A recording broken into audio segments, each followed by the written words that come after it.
Hey everybody, and welcome to the Rabbit Trail Podcast. This is our special edition. It's a bonus episode for Valentine's Day, and we have all the couples together. We're going to have some fun today, and we're going to answer some questions and talk about our relationships and enjoy this idea of Valentine's Day. So hey, we're thankful that you're watching. This is the podcast that's sponsored by Olive Branch Community Church. My name is Greg Harris. I'm the senior pastor at Olive Branch, and to my left is my lovely bride, Teresa. Say hello. Hi. Hi. We're all having fun. Our intros are great. This is the night, such a beautiful night, and it's your turn to say something. This is episode number. We don't have a number because it's a bonus episode. Our bonus checks will be in the mail this week, correct, Greg? Yes, right. I'm doubling it first just for you. All right. So I want to introduce my wife, Nancy. Say hello, Nancy. Hello. All right. So since this is a special Valentine's Day episode and we're going to be talking about love and relationships, Nancy insisted to be here to defend herself against any falsehoods or lies that I made. We agree. We're Team Nancy. Yeah. So again, even though this isn't a regulated episode, we just want to let you guys know whatever platform you listen on, YouTube or Spotify or anything, subscribe. Make sure you're getting those podcast updates every week, and we would love to get your feedback on. How do they do that? If you have questions, send them to rabbittrail@obcc.church. Boom, chakalaka. Nailed it. Nailed it. All right. So you want to just get into this? No, I want to waste more time. But we can't start too early because those people that are programmed to just skip the first 5 minutes because we're goofing around are going to miss out on some very valuable information. So I jest. All right. So since this is a love episode, Teresa thought it would be fun, or you, I don't remember who threw that out there, but just kind of really briefly talking about our love stories. And I know that Nancy and I fell in love with you guys probably about 25 years ago. So that's my love story with you guys. Now I fell in love with you guys 26 years ago, and she's 22 years in. 23. 23 years in that love story. Yeah. Yeah. Just really briefly. That makes me feel old. Share your story. Yours is younger. You probably have better memories. Well, after you, babe. Oh. Okay, so I'll start it off. Yeah. She's like, love story? I got nothing. We were an arranged marriage. Just kidding. No, we first met in, I was in senior year in high school and she was a junior in high school, but it was at our youth group in town, and I had just come to Christ and saw her. I was like, ooh, she's cute, but I wound up dating somebody else for a while. And then after that broke off, about 3 years later, we hung out for how long? Probably 6 months. 9 months, something like that. Mm-hmm. And just, we weren't dating, we swear. So it was sort of constant conversations, lots of communication. And then my story is that I finally decided, you know what, I'm being silly. We don't need to be friends. We need to date. And so I went up the mountain when she was at a camp to Angeles Crest. Yeah, Angeles Crest, to tell her, I think we should date. I think this is going to be awesome. You fit everything on my, my list at the age of 21. And I went up the mountain. I had these stone tablets. Yeah. These 10 things. And I came down with 0. So I go, we had this tour, walked around. She said, I'm like, hey, I got something I got to tell you before we leave. And she said, I need to tell you something too. And I go, okay, well, you go first. She says, I don't think we should be friends anymore. And I went, I don't got anything else to say. It's a beautiful story because that's where it picks up for you. Because I ended up here at Olive Branch and we both went our separate ways. We were still friends, still connecting here and there. But I got to know you guys, dove in. It was 3 years in, and things were changing for your life. Yeah. Was it 3 years after that? I was teaching. Almost 4. Yeah. So I was teaching math and I actually met Christina and Crystal, and they were talking about you. That was probably the first, bringing you back in. We were on the cabin floor, and I never met them before, and they just started talking about their cute youth pastor. And I started laughing. I was like, oh, yeah, had I know him. And then they were so embarrassed. And then later I had a student in my math class that I wanted to go and see. He had learned the drums and he was going to play for the worship team. So I wanted to go and see him play, and it was Greg's youth group. So I went and Was visited. that Aaron? It was Yeah, Aaron. Aaron. Yeah. I love the story that you met Aaron. I know. Yeah. Yeah. Let's And leave so that for another Yeah, day. and so we reconnected, and it was 3 months of dating, and then 3 months later we Yeah. were engaged. And I married. also wanted to say, before, when we met at Crossroads, I think the first situation was apologetics. I think we both took an Yeah, apologetics yeah. class at our Oh church. no, I remember her walking by in the middle, like when I was just like second week that I had ever been there, and she was wearing this really nice dress, and I still remember that. Wow. But yeah. Who's that? Oh, that's Tressa. She's dating Kurt. Oh, that's how that conversation went. It was short-lived. But yeah, 3 months of dating. Yeah. And then 3 months of an engagement, which freaked you guys out completely Yeah. because it was like, It's pretty who quick. is this person? And we're like, I don't met her necessarily before? recommend it. no. You should have 4 years of just long No. thoughtfulness before you do. I'm Really? just kidding. You know what? I mean, my parents 4 years. met, and 11 weeks later they were married, and they had an amazing marriage. So, I mean, to me, it's like whether you marry young, whether you Depends, marry yeah. older, whether you knew each other short time or long time. I think every relationship I think has its things that you need to overcome, but I don't think there's a no. You should always date for a long time because that brings its own problems. You know? Yeah. yeah. So, all right. So, sharing our story, you want to start? Well, we met in high school at Kentucky Fried Chicken, our first jobs. Yes. And I thought he was kind of crazy. You guys all probably do too. Mm-hmm. But The crazy chicken. Wait, no, that's El Pollo Loco. I found out that she liked rock and roll, and I didn't know very many girls that really liked rock and roll. And she had every Zeppelin album and everything, and so it really just started just being friends, But it started with trivia, where I'd like, what's this song? And she, that's a whole lot of love, and I'm like, oh my gosh, this girl is amazing. I have a whole lot of love. that took 2 years. Huh? That took 2 years before Yeah. you thought I was great. No way. I thought you were pretty great, and then I thought you were great. So behind But- that comment, I'm just kidding. We're going to Yeah, but I mean, we met at Kentucky Fried Chicken, and then just at one point, Nancy just kind of was like, "Whoa, this guy is finger licking good," and then, no, I'm kidding. well, everybody heard that one coming from a mile away. I know, but Every time. go ahead. So. Every time. So I realized that he liked me when I was in college, and he was driving me back to my dorm after winter break. And he ran stoplights and stop signs and was having this like total nervous thing going on. And so I put him in his place and told him that I had a boyfriend who was coming back from England from the break. Nancy, and she has a boyfriend. It's the same situation. He's a wonderful boyfriend. He's got a nice, precious accent. Sure, me trouble at this point, yes. Yeah. but he and I wound up breaking up. And so that summer, Brent and I wound up getting together. Yeah. And my recollection was I knew she had a boyfriend, but she would come back during breaks and work at Kentucky Fried Chicken during the summer or during breaks, and then we would hang out. We were friends. We'd hang out. I was in a band. She'd come to band practices. She'd come to the Bible studies and stuff like that. So we developed a good friendship, and then I really kind of realized I liked her. So I'm driving her back to her dorm to help her move in, and walked into her dorm. We're sitting down and we're talking, and she told me, I get the feeling that you like me, and I have a boyfriend. And I'm like, oh yeah, no, we're just friends. And then I drove home, all sad and lonely. But the next I know time, the feeling. Yeah, exactly.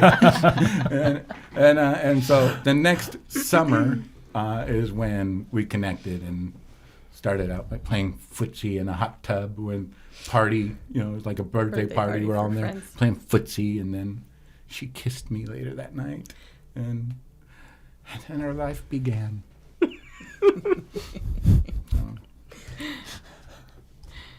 All right. So There how you go. long did you date? We dated probably We dated about a year. 6 months. We broke up for a while because I broke was up for very 6 months. possessive and kind of out of control in my possessiveness. And so he just said, all right, I'm done with this. And I was hanging out with his best friend and my best friend, who was really close friends with his best friend. And so I went to band practice a couple of times with them. Yeah. I mean, we broke up because I came from a family. My parents never fought. They never yelled at each other. They never did anything. And her family was a little more volatile. And Feisty? Yeah. And I mean, Nancy Passionate. We're yellers. Nancy can be a bit controlling at times, and it just was like everything was a fight. And so one time she's yelling at me and we're fighting, and then she's just like, I think we should break up. And I'm like, I think you're right. And she's like, well, no, I didn't mean that. And I'm like, no, I do mean it. And she was like, and again, this is my memory, but and she's like, this is the best relationship I've ever been in. And I'm like, this is the worst relationship I've ever been in. And so I'm like, I'm done. And so we broke up, and we broke up for like 6 months, and I didn't see her for a while. And then she started coming back to band practices with Trish and Billy, and she walked into band practice one night, and I was sitting down with my bass, and I looked up and went, and I was just like, I'm in love. And so I love it. and so I put on green and yellow tights and I sang a song. But no, it was just like at that moment it was like, whoo. And then we got back together, and I just like, we need to get married. I don't want a long engagement. Let's get married. So we got married just a few months after we got back together. So About 5 months later. Cute.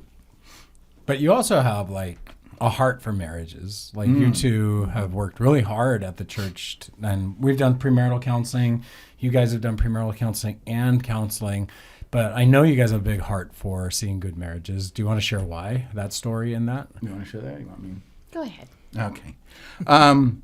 We were probably married, I would say, probably within our 6th year, right? And I do think that is a difficult point in marriage when you have kids and everything is responsibility. You're trying to figure out your careers. You're trying to figure out how marriage works and family, and you're just consumed, right?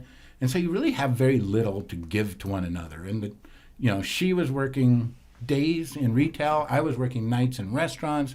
So we didn't really see each other, and we just kind of grew apart, And then we decided that we were getting a divorce. Actually, she decided we were getting a divorce.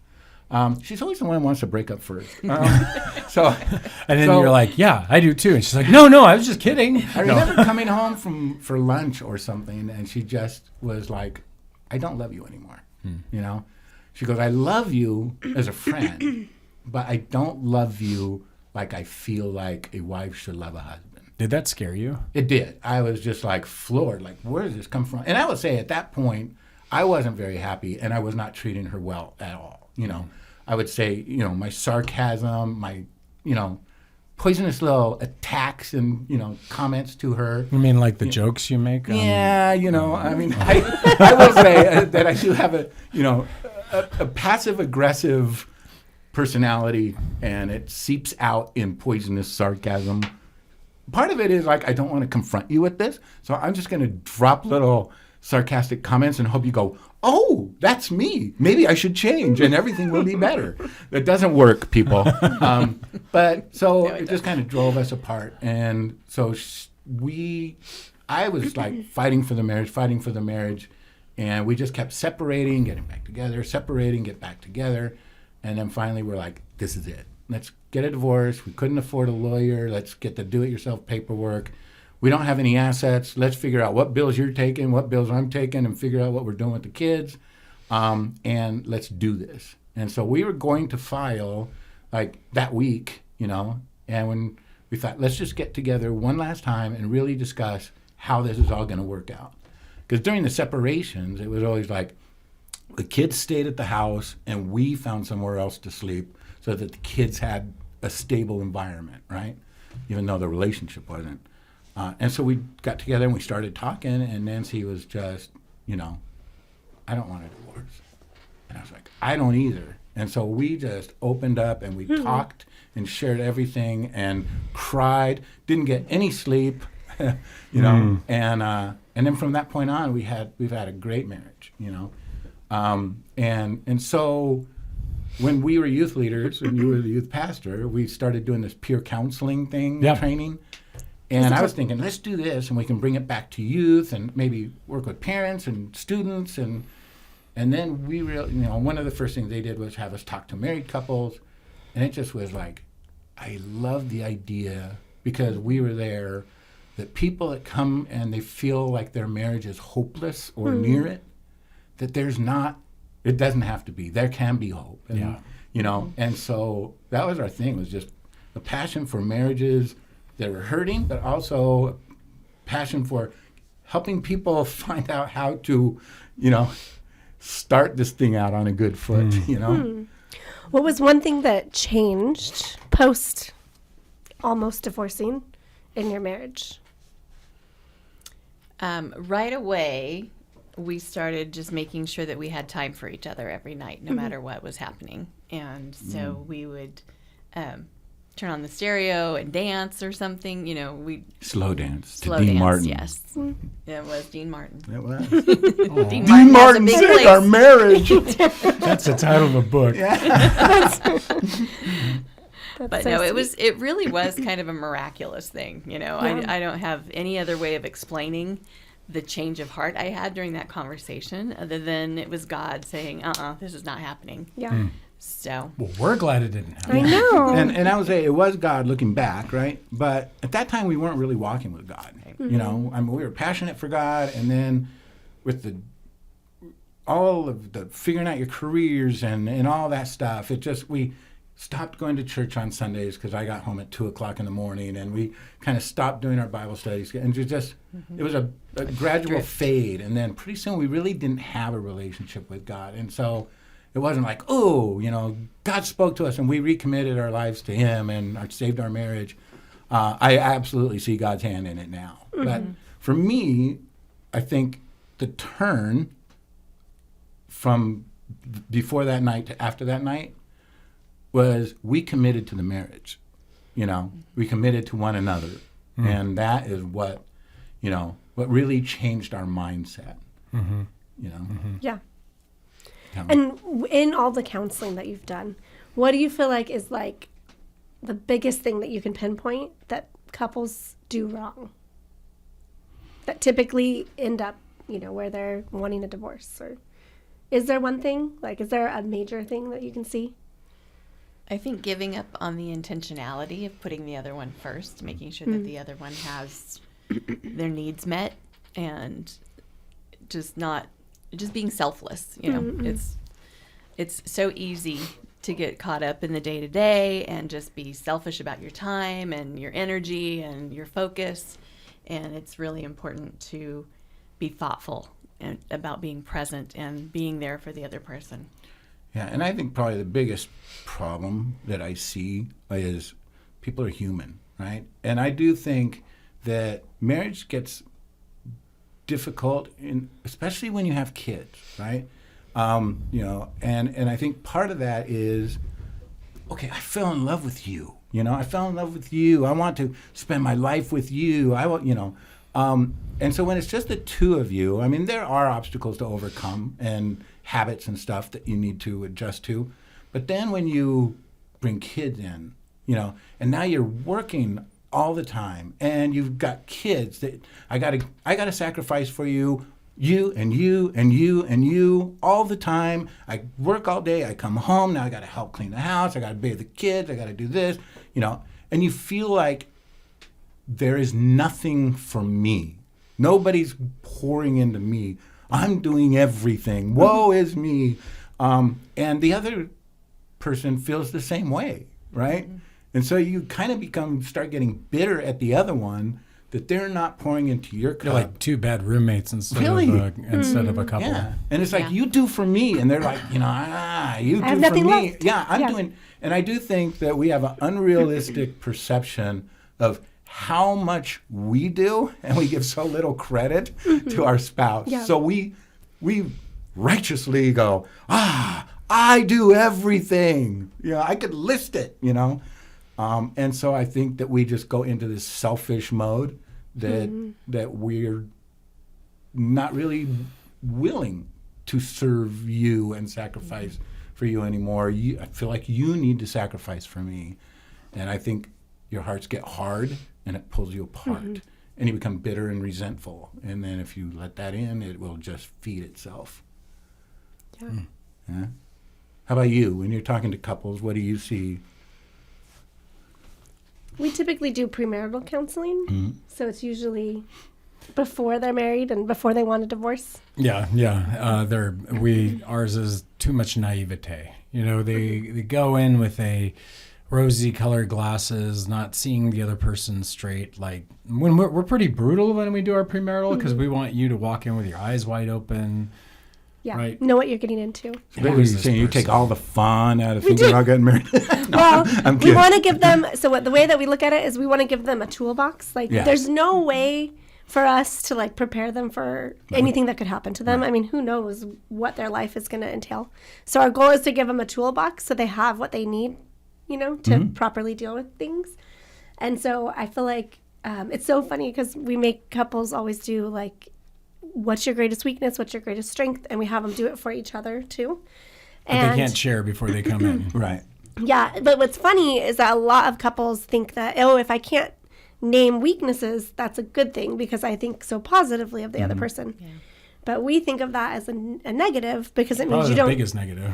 You don't see that person clearly. If you don't actually know their weaknesses, then you don't know them. Or you do know them and you are afraid to tell that person their weaknesses. And so something's wrong in the relationship because you can't be honest at that point. We're killjoys.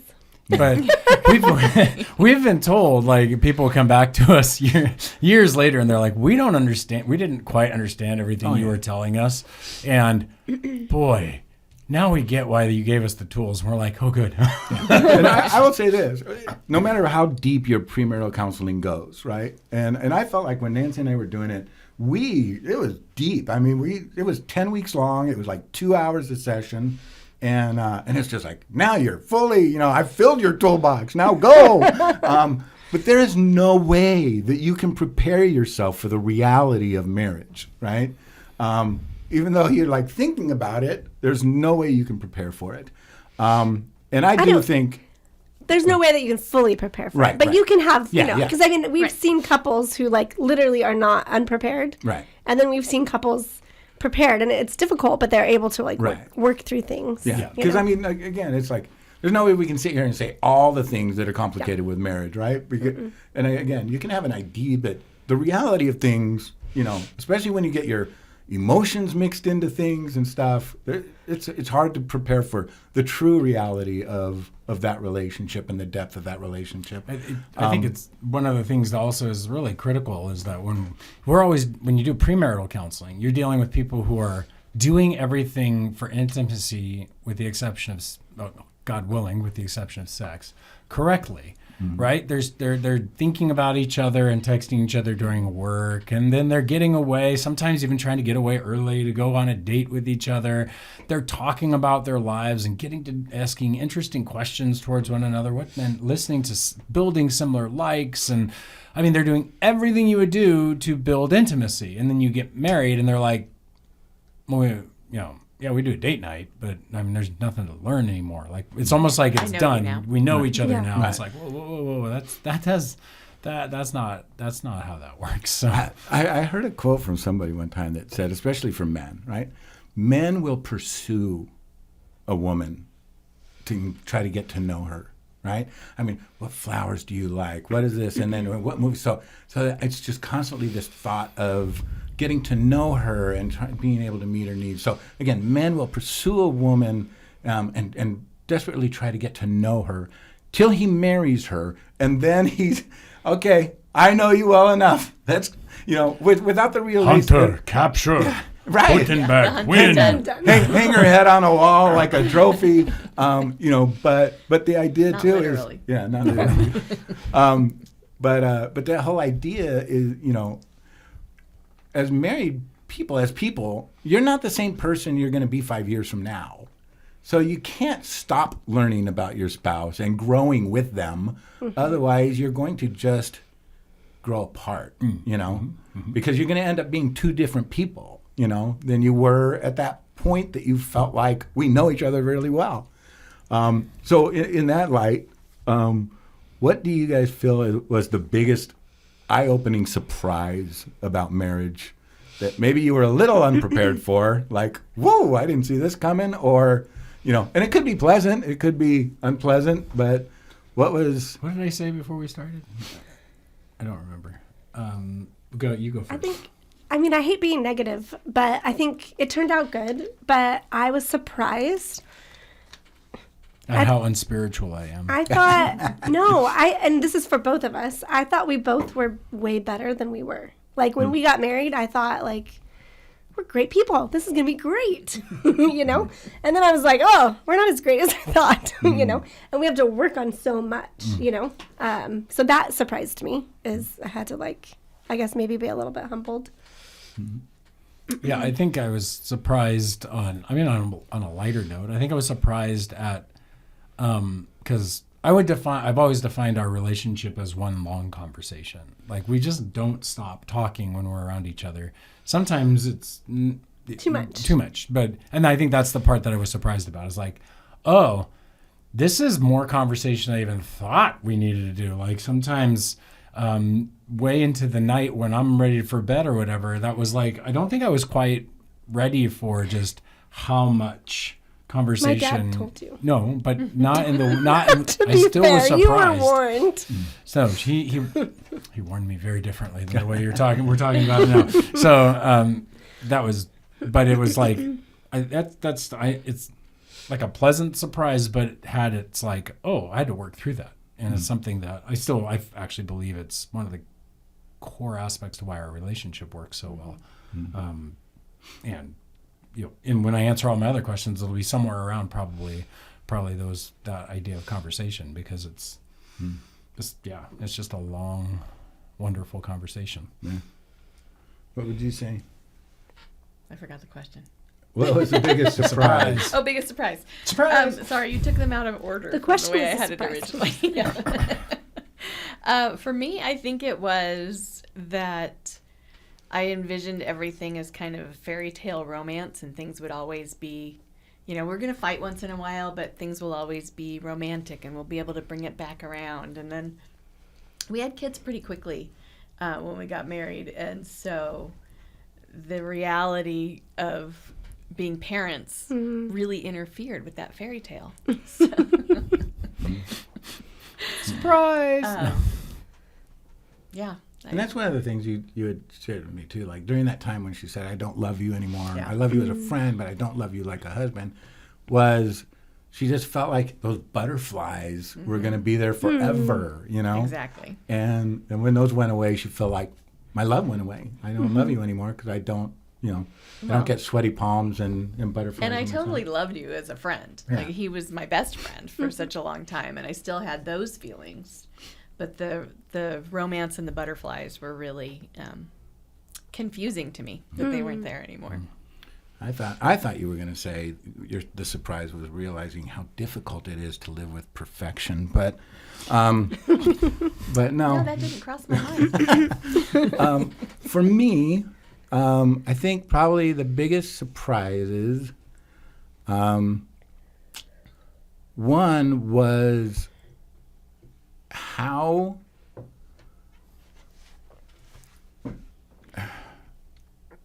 she's the most important person in my life, right? And so two things probably. One is, how can I have so much anger towards somebody at some time that I love so dearly, right?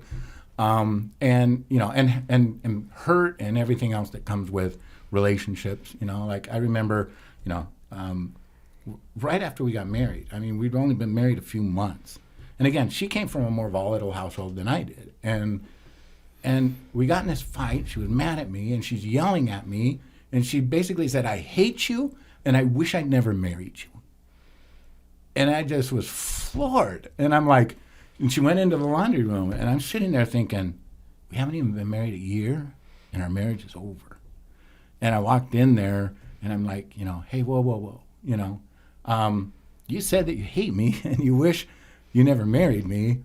I said, did you mean that? Or were you just saying that because you were angry? I meant it. And I was, I wish, it would have been a lot nicer if she just said, no, I overreacted, sorry.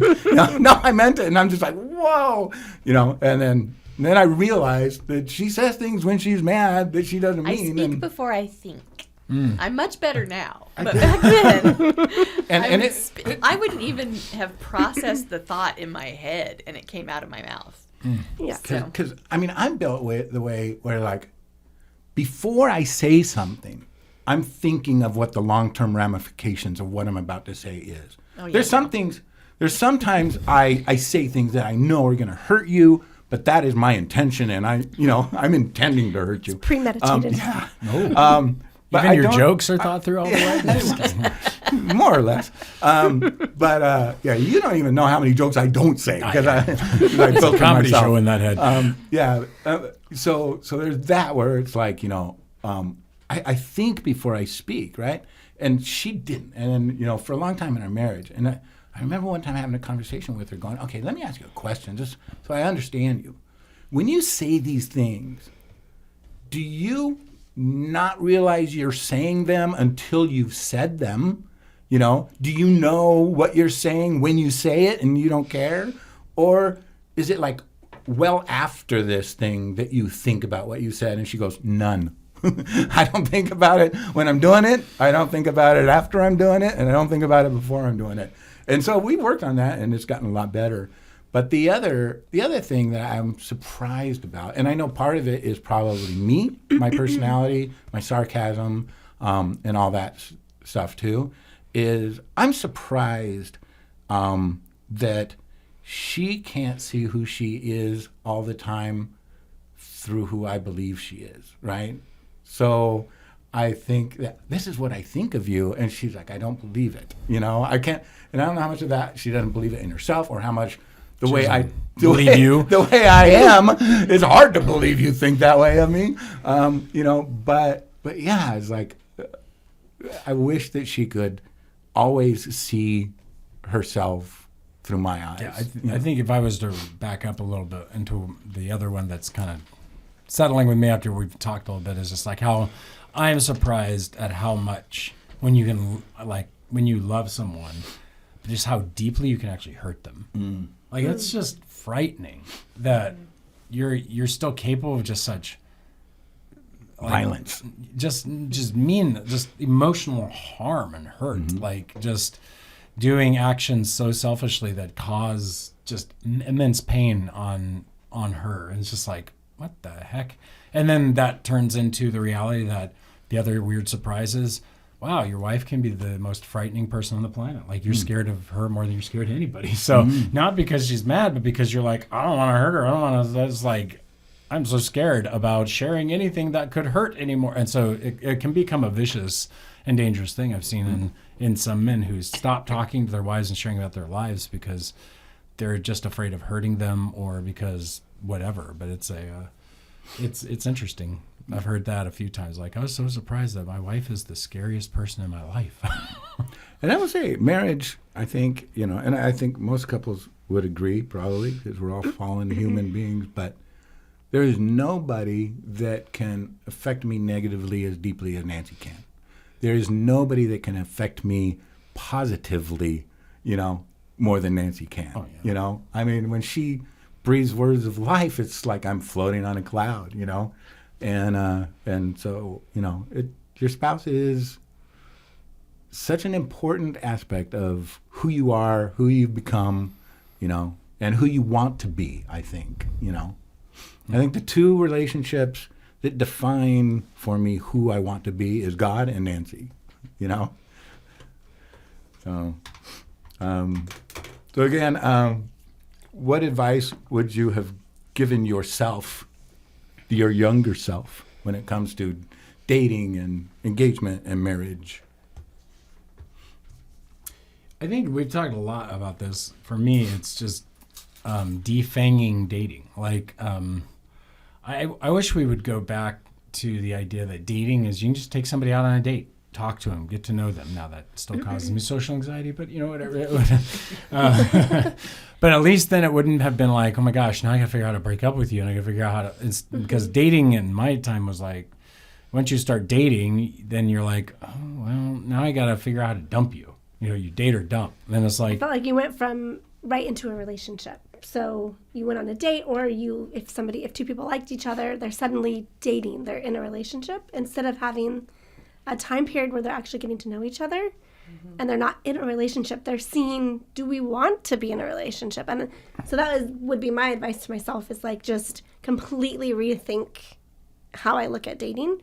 And dating is to get to know people. And you can date more than one person, and it's not, a bad thing if you're not actually in a committed relationship and you're just trying to get to know people. and that, like, way back in the day, right? I mean, even before, like, we're talking way back the 40s, 50s, you would go on dates and then you would go steady.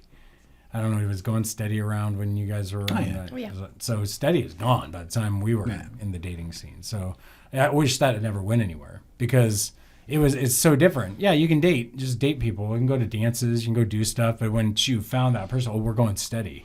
At that point, you're not going to date anybody else. You're really trying to figure out, is this relationship going to work? And then you move to engagement. And so I wish those stages would return. I would have advised myself to think in those terms. Now, when I hear what you guys were just talking about dating, and you can date multiple people, and you go out and you have fun and you hang out and get to know each other. To me, that sounds like building a friendship. When I hear the word dating, I think of a romantic connection, in order to move the relationship forward, right? And it sounded more like you're just saying establish a friendship, get to know each other. So when you're saying dating, do you attach a romantic aspect to it? So like it's okay to hold hands and kiss and stuff like that? Or? I would put the categories as friendship, dating, relationship, engagement, marriage. So those are like the 5 stages. So you have friends and you can hang out in a group and stuff, but then you can go on dates. And the purpose of dating is not platonic. The purpose of dating is, am I interested in you? Are you somebody I would want to have a relationship? I find you attractive, or I find you interesting. I want to see if this is something. I want to get to know more. But instead of committing to somebody that you don't know, you're allowing yourself a limbo stage where you're getting to know them before you commit yourself to them. Because I felt like I did that. I committed myself before I actually knew them. And then when I got to know them, I'm like, I don't think I like you as much as I thought. But now I'm already in this relationship, and maybe there's some physical aspect to it, so it makes it harder to cut it off. Where I wish it would have been like less pressure and more just, I'm going to give myself time to get to know you. And what's funny is because we didn't have those categories. In some ways, that's what we ended up doing. We knew each other in our friend groups, and then when it was finally like time, it was like, oh, we would hang out in a car and just talk. But it wasn't. We didn't hold hands. We didn't kiss. We weren't dating. We weren't dating. But in our new terms, we would say, yeah, we were going on dates. But it wasn't a relationship. It wasn't official. But I'm saying like it would fit that contour a little better, to where by the time we were in a relationship, when we finally got back together. And that's why I told you I didn't want to be friends with you anymore, because I was like, in my mind, I had made up my mind I didn't want to be in a relationship with you. And I was just cruel, No, I said I didn't want to be friends with you. I'm all good with it because it worked out great. Yeah, I know. In hindsight. God taught me a lot during that time too, so it was all good in many different ways. But yeah, I think that's what we would both probably have told ourselves, like, calm it down, like, get to know the people. It's okay. You don't have to make this like, I have to marry this person if I go on a date with them. I just think that is like crazy extreme pressure for just trying to find out whether your attraction's even connected or not. Because how else do you find out you're really attracted to really dumb people or really bad people or really whatever? Hey. If you're not giving yourself no comments. A type. And Dr. Henry Cloud talks about like one of the things he would advise all his single people, like on his radio broadcast and all this stuff, is like, up your numbers. Date more people. Stop attaching this to such significance, because it's killing you. You're not going to find that person if you don't increase. What he said was that you'll be surprised at who actually would make a great spouse for you. So a lot of times we get stuck on a type at a young age, for something happened to us, and we I don't know what the psychological term is, but we get fixated on a certain type of person. It's like in beds. And it's not necessarily the best partner for life. And so we're drawn or we're attracted to people initially in a way that isn't healthy for like long-term relationships. And so he says, up your numbers and you'll be surprised by who might make a great spouse. I thought that was good advice. I didn't ever take it, but we would have given that. How about you guys? What advice would you give yourselves? What would you give yourself? I think one of the things that our oldest daughter did under the tutelage of Greg in the youth group, but If you're going to go there, don't say under the tutelage of also, a lot of the things that we were reading and sharing with her at the time about relationships was making a list of things that are important to you. And I'm not a very deep person, and so that never even occurred to me as a teenager or whatever. I mean, we got married when I was 20, so I was pretty young, but I think that making a list of the characteristics that I find important would have been something really valuable for me and would have saved me a lot of heartache leading up to Brent. Because, again, kind of miraculous. I feel like God just put him in my path as the best person that I've ever met, as far as kindness and compassion and integrity and things like that. And I didn't know what I was looking for. I just enjoyed hanging out with him. So I think, having that list of characteristics that I was looking for would have been really important. And Jesus first. And that's one thing that Nancy and I really have in common is, I'll interrupt all the time. I know you will. But that's one of the things I think Nancy and I really have in common is that I feel as though I am the best person I've ever met too. So, so we do share that. Yeah, He does. apparently, If you've ever argued apparently with him, I you'll agree find out. because I'm coming like you. Yes. Yeah, and one of the things too, kind of to add on to all of this, part of for me, I like what Nancy was saying about the list. Alyssa made a list, and it was like, he's got to be on fire for God. And then, she had this list that she was like, these are my non-negotiables, right? And I think that that's really important that people have that and they follow that, right? And I mean, part of the thing too is as you're building friendships and whatnot, be aware of who you're building friendships with according to your list. Because, one of the things that I used to tell her all the time is, she'd be really good friends with this guy. And so she, he was not on fire for God because she's got this compassionate heart and this loving heart and a rescuer's heart, And so I would go, hey, you spent a lot of time with him, he's not on your list. Oh, Dad, no, I don't like him like that. We're just friends, And I'm like, maybe not spend so much time with him, Because here's the thing. You love him as a friend. You spend a lot of time with him. At one point, that light switch is going to go on. And then your list doesn't really matter anymore. You're going to make excuses as to why it's okay to pursue a relationship with this person. So one of the things of advice I would give is, know what you want in a person. Don't settle for less than that, on the non-negotiables. They don't have to check every box, but, and then stay true to what you have defined for yourself that you need in a spouse or want in a spouse. Because again, and Greg said it numerous times, when your heart wants something, your mind will develop reasons why it is okay, and that really happens in relationships. When you see red flags, when you see warning signs, run, don't be engaged in a really strong relationship with that person, because it's probably not going to go the way you would want it to. Yeah, don't work through red flags. Yeah. Just definitely be aware and turn around and go find them. Really quick, when you're talking about the list, One of the things I tell my kids that I really feel like the list should be character things and not physical or, like they want to live on the West Coast or Even personality pieces. even personality. I just feel like you don't know exactly what you need until you meet that person. But you obviously don't want to like find somebody who can't hold a job and is lazy or doesn't love the Lord or like there's some really like or clear lies things. really easily. Or, Yeah. But physical stuff, we get fixated on certain types of looks, but in reality, like that is such a shallow thing. Right.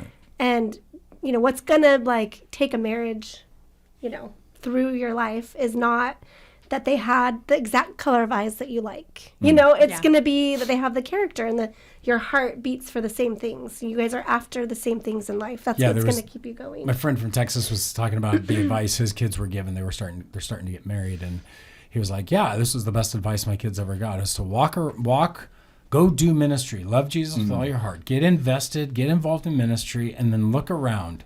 If somebody of the opposite sex is doing the same ministry with you, swoop them up right there and start. Your passions are aligned. Right. And start dating. Start Don't be dating. in a relationship Yeah, right away. check it out and find out, and then Swoop them up, tie them up, take them home. put their head on the Tron wall. Yeah. Hey, this is redneck dating. So, I mean, there's a few more things that we could talk about that are pretty heavy. I know that we got some time constraints right now, but one of the things, just to kind of lighten it up a little bit too, do you have any Valentine's Day stories or Valentine's prep stories that you find fun, amusing, touching? I think for me, like our first Valentine's Day didn't go like I wanted it to. Actually, that's kind of the story for most of my Valentine's days. We had gone. I'd shown up to cook at her house, and That wasn't Valentine's. That was when you proposed. no, that was Valentine's Day. I did try to. I and it cooked for didn't you. work. Saffron the saffron chicken. chicken. That was the second time I messed up. Yeah, you're right. And then Was when your did we go engagement. to Chili's? Because that was the Valentine's Day thing. That was too. our very first date. Yeah. That was pre our actual relationship. Oh, that's right. So Yeah. our Valentine's Day first one, she cooked saffron chicken. That's right. So that one didn't mess up. That was actually good. very fun. But what's been interesting is there have been a couple of Valentine's Days where we just went out. We're like, okay, after we're married, and we wound up at that same Chili's in the same booth. In the same, like, it was kind of like one of those, like, oh, that's kind of weird. That's cool. So, and then we went and did the same kind of walk that we did on our first date. That was like almost a year into our marriage. Yeah. 6 months in. I think that, like, I like Valentine's Day to be low key. I don't want it to be this big production. My favorite thing has been, like, he's written me letters, he's written me poems. That's probably my favorite thing. And then just spending time together. I think that, yeah. Thank you. What about you guys? Well, for most of our marriage, I worked in restaurants. So restaurants are the busiest day, Valentine's Day. So Valentine's Day has not really been much of a, history for us in that respect, other than like maybe trying to get each other a gift or a card or something.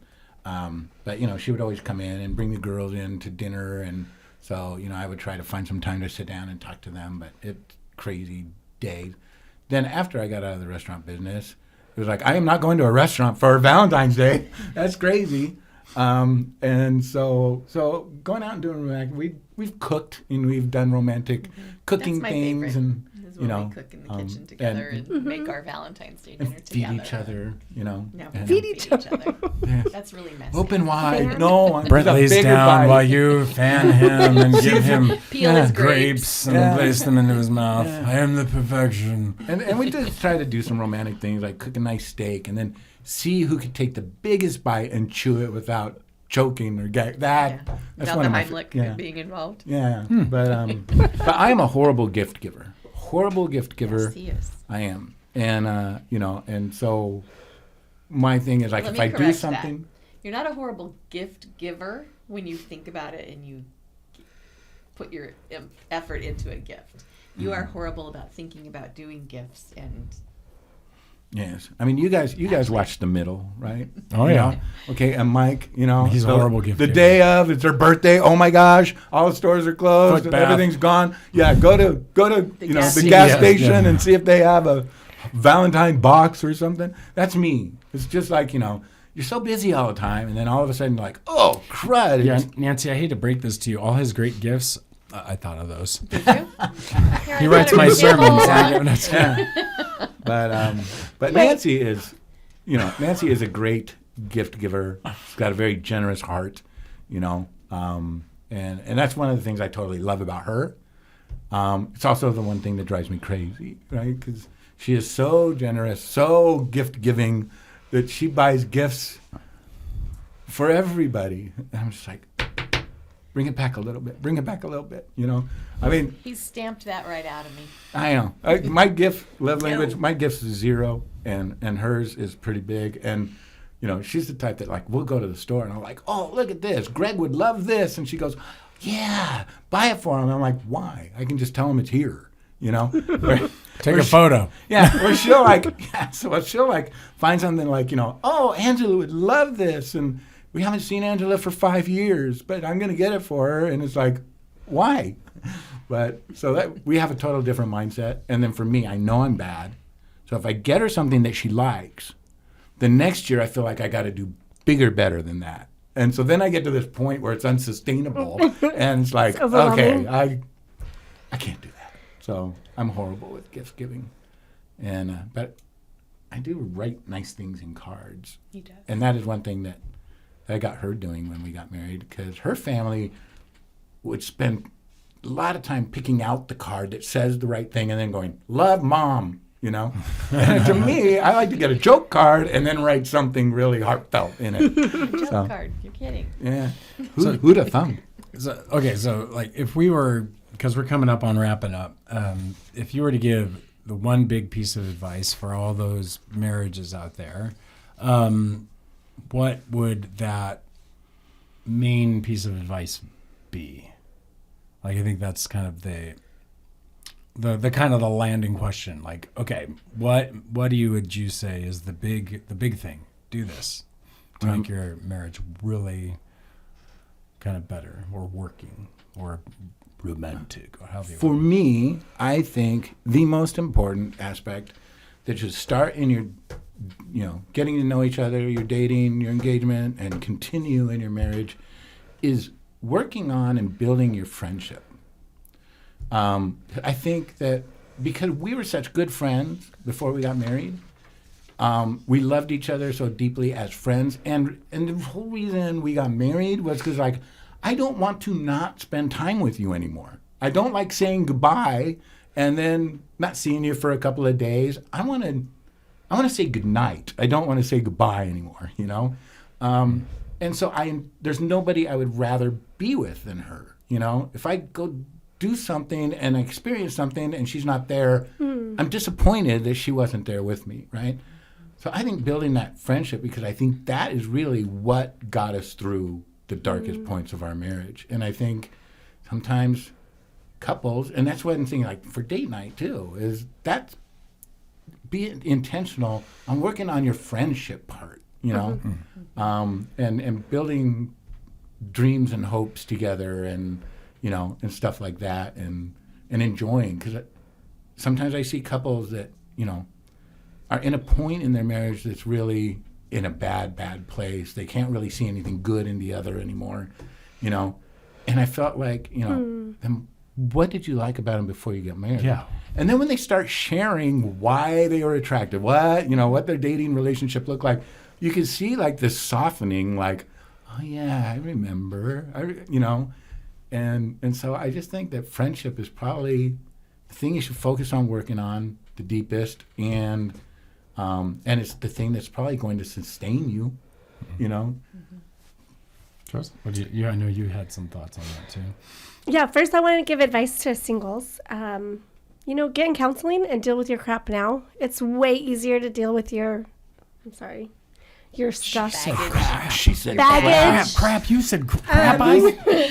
I think, like, there's said no this better is E. time to deal with it than now. Like, don't wait until you're in a relationship and you start realizing all the things that you need to deal with. Do it now. Like, get help now and deal with your stuff. And that kind of goes along with the advice I would give to married couples, which is just a little harder because now you're married and now you have to deal with your own stuff and theirs. And so my advice is twofold. Is number one is don't shy away from dealing with your sin.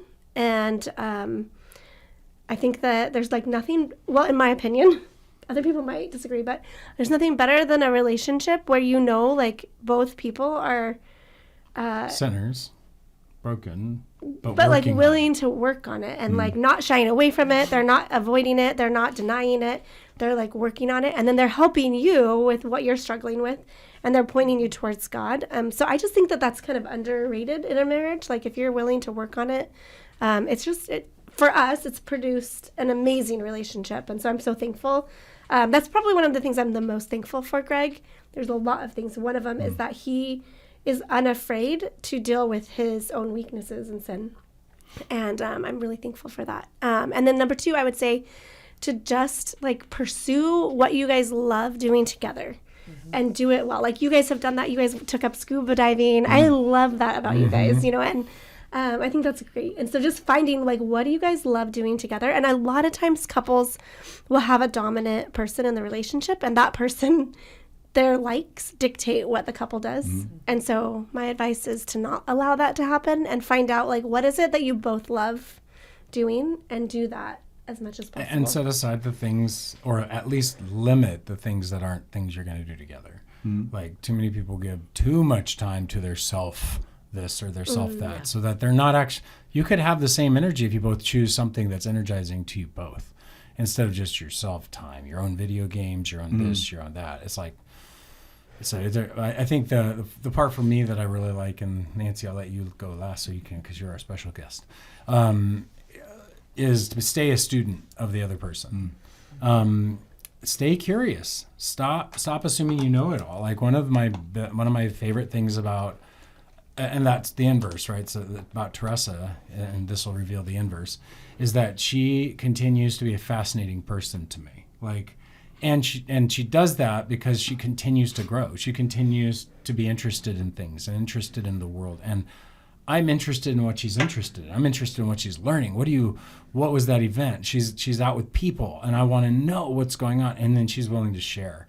And because she is such a fascinatingly interesting person to me and continues to be so, I can't learn enough. I can't get enough. It's a long conversation, a constant learning, a constant examination, like to the point that, just knowing one another, not just each other's, love language, not just each other's, likes and dislikes, but like what makes you tick? Well, why are you like that? Why question is so interesting, and I think some people feel that's threatening because maybe they haven't asked themselves that. But that curiosity of learning and being somebody who keeps growing can keep a marriage fresh too. Don't become a stale person who's not continuing to be interesting for one another. So. I think the most important thing is to set aside time every week. It's not easy, but set aside a specific day or a specific time where you're going to have a couple of hours face to face, looking into each other's eyes, having deep conversation. Maybe not even deep conversation, maybe just enjoying some time together. But when you've got kids in your life, they're dominating what goes on after work and when everybody's at home. And if you don't have kids in your life, you're coming home from work tired and just ready to turn on the TV and just kind of veg out for a little while. And you're not really focused on each other and getting to know each other and growing together and reminiscing over the things that you've done together in the past, and remembering why you like each other. If you don't allow time for that, then it can be something that will start to disintegrate a little bit. So I think it's really important to make sure that couple of hours is there and set, and you both know that that's part of it. Right. So briefly, I know we're running out of time because we want to keep these more concise. So we'll try to chew on this question that was sent in from somebody. And it says, the fifth commandment is to honor their father and their mother. With that being said, what if you like someone and they are a 10 out of 10 as a person? They read their Bible, they're good with others, they have a great job. Nothing is wrong with them. Your parents tell you not to pursue that person because of their race. What do you do? Who wants to start? So I would start here that if it's purely about their skin color, their race, that their ancestry comes from a place that your ancestors don't come from, I would say that you don't have to follow that, honor your father and mother. They're asking you to do something sinful, which is be racist. And that's not okay. Like, you don't have to listen to that. That may offend their sensibilities, but there is honestly... You don't obey people when they tell you to sin. That's not how that But works. you can do it respectfully. Yes.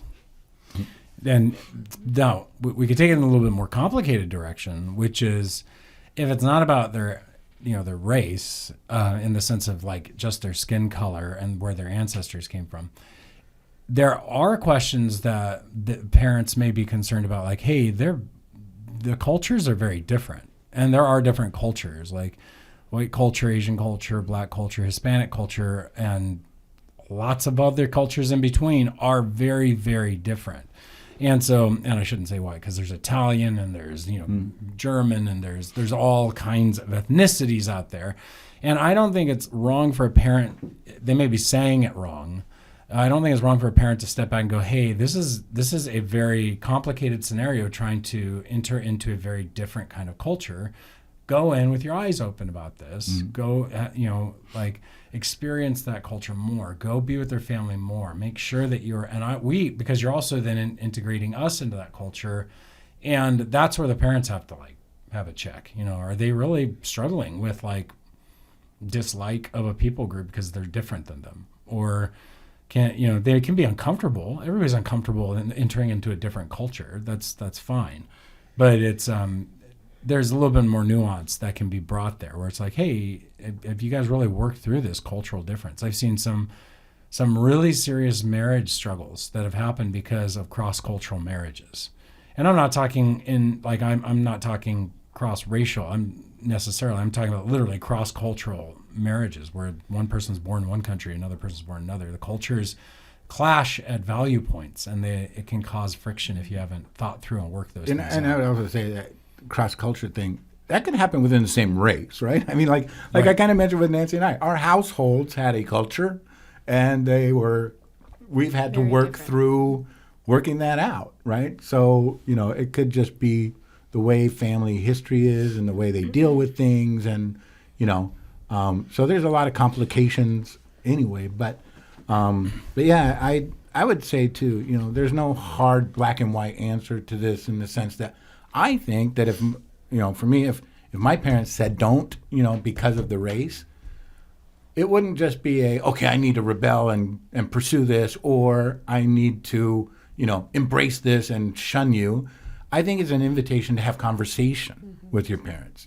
Okay, why? Let me understand more where you're coming from, find out where they're coming from. You might have an opportunity to enlighten them, and so I don't think it has to be, you have to make that decision. I mean, I would say too, yeah, a lot of people didn't want their kids to marry certain people and their marriages turned out great, right? So I don't think going, no, I'm pursuing this relationship is dishonoring. Yeah. But one other piece Prayerfully ask lots of questions of your parents. And I think the last thing is, do not cut your parents off. That's actually the sin.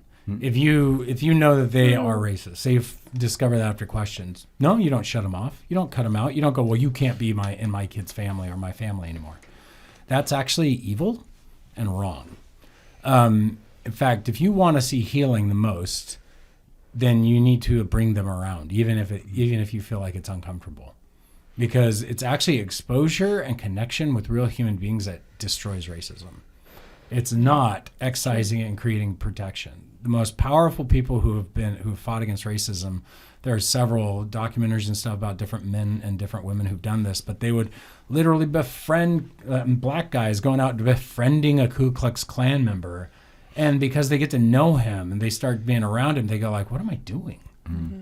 And it's relationship that destroys racism. And so I would say by all means, if you find out it's racism and you're like, nope, this is the right relationship for me. We both love Jesus. It's 10 out of 10. The only difference is their skin color. Then you do so respectfully and you don't cut off the relationship with your parents. And in fact, I would go this route too. I do believe, like, if Nancy and I were getting married and my mom said, you do not marry her or we're done with you, right? Then I would still pursue a relationship with her, but I would also let my family know this. If you don't accept her, you're not accepting me, right? We're a family. So I'm not going to have this separate life, apart from my wife. You take both of us or not any of us, but I would always invite my parents into the relationship. I would always keep that clear and not make it a hard cut, because people change. And sometimes you have kids, and then that would be that catalyst that changes their heart, because they love their grandkids. And, so there are opportunities down the road for reconciliation, for understanding, and for unity in that regard too. And again, it doesn't happen if you cut them off and never communicate with them necessarily. I have a question. So when would it be appropriate to listen to your parents? Like, how do you know? Because whoever asked this question is curious about that. But, like, at what point are you supposed to listen to your parents? Is there, like, a clear criterion that you, like, look for? Because it's not like you're going to want to listen to them, no matter what. If you want to marry somebody that they don't want to marry, I think if your parents are pointing out something about, like, a sin issue, and it's like you're asked, like, if they're trying to show you you're walking into a lot harder marriage than you imagine, I think you should listen to them. I think if they're telling you this person's not who you think they are, like they're trying to help you understand, like, their character isn't what you think it is. Those are different aspects than unchangeable, immutable aspects of like skin color, like or difficulties of culture. Like, yes, you should listen to your parents when they're giving you a warning about character, about cultural shift, about, hey, you're changing in a way that's making you less of a person that's good. Like this, we're not seeing this producing fruit, and this is not leading you closer to Christ. There's a lot of those aspects that I think a parent has absolute 100% right to talk about. I think for the most part too, it never hurts to listen to somebody. You don't have to take all of their advice, right? Mm-hmm. And so I think listening is an aspect of respect, right? Mm-hmm. If I'm going to listen to you and hear you out and be patient as you're sharing, I think I am treating you with value and respect. It doesn't mean I have to walk away and go, oh yeah, Teresa was really right, and I heard her say crap, and obviously a girl without a potty mouth wasn't on Greg's list, but I'm kidding.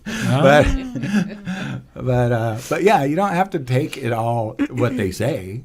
Listening is just a way of caring for somebody and showing them value and respect. Yeah. So it actually goes back to like one of the advices that we typically give couples when they're dating is to find people that they do listen to, because it might not be your parents. Your parents might not be believers. They might not be wise. And I feel scared saying that because some kids think that their parents are unwise and their parents are really wise, right? So but find somebody that you're willing to listen to, that has wisdom. Some wisdom. Yeah. And so one of the things that we always suggest is like, do you have somebody in your life, if they told you that this relationship is not a good idea, that you would actually listen? You're surprised how many people don't. Most people don't have that. And I think that that's probably the most dangerous position to be in, because basically you're saying, I don't have anybody that can speak into my life. And if they did speak in, I wouldn't listen. That's a scary place to be, I think. And I would say too, it's one thing to have a conversation and listen to them and maybe do it more than once.